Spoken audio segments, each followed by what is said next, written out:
What's going on, guys? It's Kevin Sims. I'm here to do a review and installation of the ECS Oil Catch Can Kit system. And this is for your Mark V 2-liter turbo, the FSI engine, not TSI, but the FSI, two different versions. So here I'm wrapping the kit separately, piece by piece, and the first thing we have here is the oil catch can itself. This kit by ECS is coated in the stealth black with their nice logo branded on the catch can itself. Nice curves. It's not sharp. As you look in the inside of it, you see the baffle system sitting right below the top. Inside the can, there is no baffle system inside the can like other versions. This one has it underneath the top part, and here's the oil dipstick, which you can easily twist and pull out to check to see what the level of the catch is inside the can. Then the baffle system is only in the top part and it's very small, so it leaves a lot of room in the can itself to catch a lot more volume. Here's a closer view of the baffle system underneath that separates the vapors from the bad oil.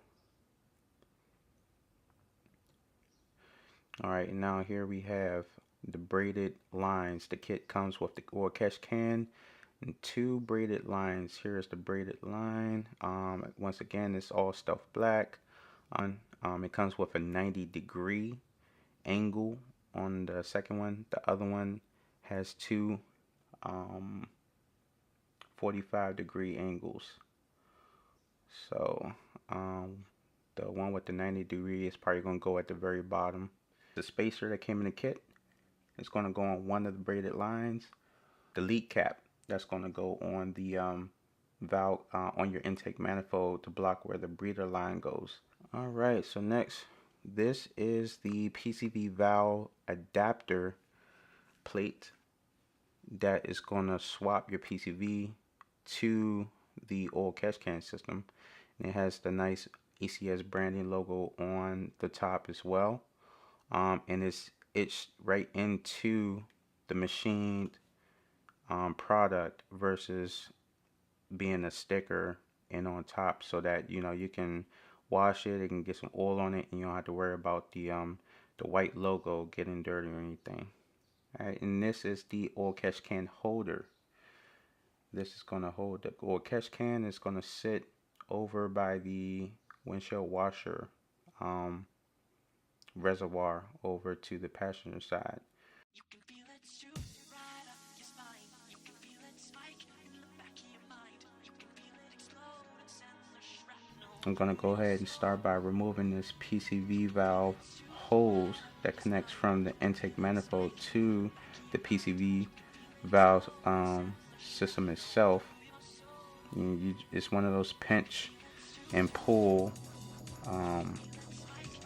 hoses right there, and it's very brittle and fragile, so make sure you don't force it in its bends, because it could snap on you. Now the second hose that is connected to the PCV valve is tricky. Alright, so here is how it looks with the hose pulled back.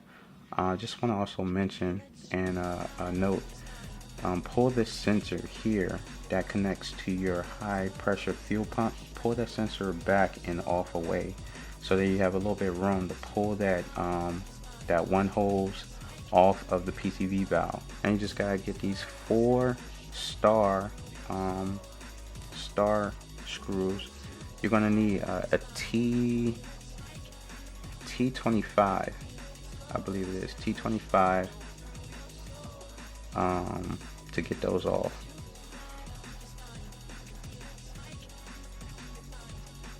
Side by side in comparison, so you can see how the hoses line up in comparison to each other.